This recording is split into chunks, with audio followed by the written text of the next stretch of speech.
Test statistics एक ऐसा statistics है जिसके जरिए या जिसकी बेस पर हम जो है वो हाइपोथेसिस की टेस्टिंग करते हैं कि आया उसे रिजेक्ट किया जाए या उसे रिजेक्ट ना किया जाए। जैसे एक हाइपोथेसिस है कि जो एवरेज एज है बच्चों की, जो कि कॉलेज के फर्स्ट ईयर के बच्चों की एज है पाकिस्तान में, वो 17 ईयर है। ठीक है, तो ये एक हाइपोथेसिस है, इसको हम नल हाइपोथेसिस कहेंगे, जिसके कि रिजेक्ट होने के जो चांसेस या प्रोबेबिलिटी है, जिसे हम लेवल ऑफ सिग्निफिकेंस कहेंगे, जिसे अल्फा में कह रहा हूँ, वो 1% है, फर्ज कर लें। ठीक है, तो अब इसका जो अल्टरनेटिव हाइपोथेसिस बनेगा वो ये होगा कि जो बच्चों की एज है वो 17 ईयर के बराबर नहीं है, यानी ग्रेटर देन 17 भी हो सकती है, लेस भी हो सकती है। ठीक है, अब इस हाइपोथेसिस की टेस्टिंग करनी है और इसमें अगर फर्ज करें हमें पॉपुलेशन साइज जो है सॉरी मतलब सैंपल साइज जो है फर्ज करें 100 गिवन है। ठीक है, जो कि मोर देन 30 है, एक लार्ज सैंपल साइज, और हमें एवरेज को टेस्ट करना है। ठीक है, म्यू को टेस्ट करना है, तो इसमें हम जो टेस्ट यूज करेंगे स्टैटिस्टिक वो जी टेस्ट होगा, जिसको कि हम इस तरह से डिफाइन कर सकते हैं कि हम जो सैंपल एवरेज है उसका डिफरेंस पॉपुलेशन एवरेज से लेंगे और इस डिफरेंस को कंपेयर करेंगे पॉपुलेशन के standard deviation over square root of n से। ठीक है, यानी अगर फर्ज करें पॉपुलेशन का स्टैंडर्ड डेविएशन गिवन नहीं है, सैंपल का गिवन है, तब भी हम s over square root of n भी जो है वो लिख सकते हैं यहाँ पर। ठीक है, तो ये इसलिए ये जी स्टैटिस्टिक यूज होगा। लेकिन जब फर्ज करें हमें पॉपुलेशन मीन ही को जो है वो टेस्ट करना है, ठीक है, लेकिन हमारे पास जो सैंपल साइज है वो 30 से लेस गिवन हो, फर्ज करें 15 या 25, ठीक है, जिसे हम कहेंगे स्मॉल सैंपल है। ठीक है, तो इस केस में हम फिर जो है वो टी टेस्ट जो है वो यूज करेंगे, जो कि इस तरह से हम डिफाइन कर सकते हैं कि इसमें हम एक्स बार माइनस म्यू लिखेंगे। ठीक है, बिल्कुल वही चीज जो इधर आ रही है जी में, लेकिन यहाँ पर s over square root of n होगा, क्योंकि इस केस में जो सिग्मा है पॉपुलेशन जो वेरी स्टैंडर्ड डेविएशन है वो अननोन होगा। ठीक है, ये लाजमी है, क्योंकि अगर ये अननोन होगा तो हम टी टेस्ट यूज करते हैं, अदरवाइज हम टी टेस्ट यूज नहीं कर सकते। ठीक है, इसी तरह अगर फर्ज करें हमें वेरिएंस को जो है चेक करना है, ठीक है, तो उसके लिए हम काई स्क्वायर का जो टेस्ट है वो यूज करेंगे, और काई स्क्वायर का जो फार्मूला है वो क्या होगा कि n माइनस वन, यानी सैंपल साइज को हम n कहते हैं, n minus one times square S square, जो कि वेरिएंस ऑफ सैंपल है, और इसको डिवाइड करेंगे हम सिग्मा स्क्वायर से, सिग्मा नॉट स्क्वायर से। तो इसी के से हमें काई स्क्वायर की वैल्यू भी मिल जाएगी, जिसे हम वेरिएंस का टेस्ट कर सकते हैं। और अगर हमें दो डाटा के वेरिएंस को कंपेयर करना है तो उसमें जो हम स्टैटिस्टिक जो यूज करेंगे टेस्ट स्टैटिस्टिक, वो एफ टेस्ट होगा, जो कि S1 square over S2 square के बराबर है। ठीक है, रेशियो इन दोनों की, प्रोवाइडेड केस में जो न्यूमरेटर में वेरिएंस लिखा हुआ है वो डिनोमिनेटर के वेरिएंस से ग्रेटर होना चाहिए। अब जो भी ग्रेटर है वो ऊपर आएगा न्यूमरेटर में, जो स्मॉलर है वो डिनोमिनेटर में आएगा। अब एक रियल लाइफ का प्रॉब्लम जो हम सॉल्व करते हैं, जैसे इस क्वेश्चन में गिवन है कि एक home heating oil delivery company है जो कि ये चाहती है या ये एस्टिमेट करना चाह रही है कि उनका जो एनुअल इस्तेमाल हो रहा है, सालाना इस्तेमाल हो रहा है कस्टमर का, जो कि सिंगल फैमिली होम्स में रहते हैं, वो कितना है। ठीक है,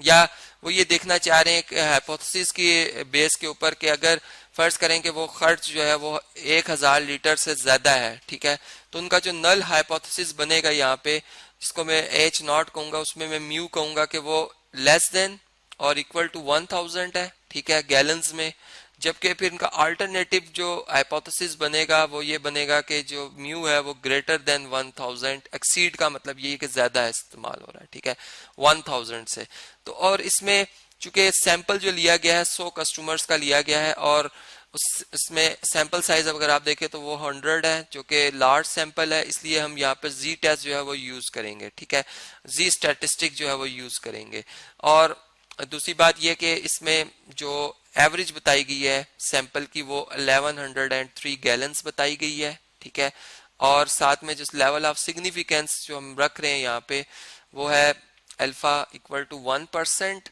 जबकि इसमें जो हमारे पास स्टैंडर्ड डेविएशन है इस सैंपल का वो भी गिवन है 327.8 गैलन का। ठीक है, गैलन्स का। तो जी स्टैटिस्टिक का जो फार्मूला मैंने भी आपके सामने लिखा था उसी को हम यहाँ पे इस्तेमाल करते हुए जी स्टैटिस्टिक निकालेंगे। ठीक है, जी वैल्यू निकालेंगे और फिर टेबल में देखेंगे क्रिटिकल वैल्यू। वो आगे एक मेथड है डिटेल में, जो कि मैं आपको नेक्स्ट वीडियो में हाइपोथेसिस की टेस्टिंग में सिखाऊंगा। ठीक है, तो इस प्रॉब्लम में हम जी टेस्ट यूज करें। इसी एक और प्रॉब्लम जो है वो मैं आपसे भी डिस्कस करता हूँ जी। एक रियल लाइफ का प्रॉब्लम है जिसमें कि एक जो कंपनी है या आप ये समझ लें जो कि रोप्स को मैन्युफैक्चर करती हैं, उन्होंने 6 रोप्स जो है वो पिक की हैं सैंपल के तौर पर, ठीक है। और वो ये देखना चाह रही हैं कि जो रस्सी को या आप ये कह सकते हैं ब्रेकिंग स्ट्रेंथ, यानी कि इसको तोड़ने के लिए जो आपको कुव्वत दरकार है न्यूटन्स में, ठीक है, जो फोर्स रिक्वायर्ड है वो कितनी है जी। एक जो सैंपल लिया गया उस हिसाब से वो आई है 70 या 7800 न्यूटन है, ठीक है। जबकि स्टैंडर्ड डेविएशन जो इसमें आया है एस वो 150 न्यूटन का, मतलब कि कुछ वैल्यूज इस एवरेज से ज्यादा और ये कम है, तो ऑन एवरेज जो स्टैंडर्ड डेविएशन जो बना है वो इतना है, ठीक है, 7800 न्यूटन, ठीक है। अब इसमें हमने ये बात चेक करनी है कि जो हमारे पास पॉपुलेशन मीन है, मतलब हमने ये देखना है कि जो मैन्युफैक्चरर क्लेम कर रहा है वो क्या कर रहा है कि जो मीन ब्रेकिंग स्ट्रेंथ है वो कितनी है, 8000 न्यूटन की है, ठीक है। इसका मतलब कि जो हमारा नल हाइपोथेसिस बनेगा वो क्या बनेगा जी, वो हम इसको चूंकि चेक करने जा रहे हैं वो इक्वल टू बनेगा, म्यू इक्वल टू बनेगा 8000 न्यूटन, ठीक है। जबकि जो हमने सैंपल लिया उसमें जो ब्रेकिंग स्ट्रेंथ बनी है उन रोप की 6 जो रोप पिक की वो 7800 न्यूटन बन रही है। तो यहाँ पर हम टी टेस्ट यूज करेंगे चूंकि सैंपल साइज स्मॉल है और जो स्टैंडर्ड डेविएशन सैंपल का वो गिवन है, ठीक है, पॉपुलेशन का स्टैंडर्ड डेविएशन नहीं गिवन है हमें, और इसमें लेवल ऑफ सिग्निफिकेंस जो रखा गया है वो 5% का रखा गया है। तो इसमें जो अल्टरनेटिव हाइपोथेसिस बनेगा वो हम ये कह सकते हैं कि जो स्ट्रेंथ है ब्रेकिंग स्ट्रेंथ जो है वो 8000 से कम है, यानी कि जो उनका क्लेम है कि 8000 तक की न्यूटन की फोर्स लगे तब जाके टूटेंगी, तो इसके जो अल्टरनेटिव होगा वो यही होगा कि उससे कम भी फोर्स में टूट सकती हैं, ठीक है।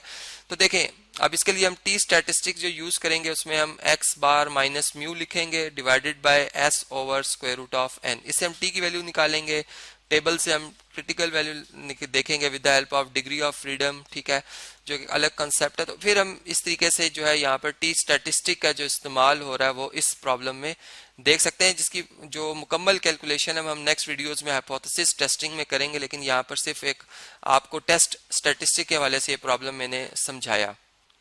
इस तरह एक और हमारे पास रियल लाइफ का प्रॉब्लम है कि ट्रेनिंग इंस्ट्रक्टर जो कि ये क्लेम्स कर रहे हैं कि या दावा कर रहे हैं कि जो इनकी ट्रेनिंग मेथड्स हैं वो इतने अच्छे हैं, ठीक है, कि जो ट्रेनीज हैं, ठीक है, उन्हें अपनी जॉब को कंप्लीट करने में 30 सेकंड से ज़्यादा टाइम नहीं लगता, यानी 30 से ज़्यादा एक्सीड नहीं करते, 31 सेकंड नहीं लगता, ठीक है। अब एक रैंडम सैंपल लिया गया है 21 ट्रेनीज का, ठीक है, जिस यानी मैं कह सकता हूँ कि इसमें जो हमारे पास n आ रहा है सैंपल साइज वो 21 आ रहा है, ठीक है,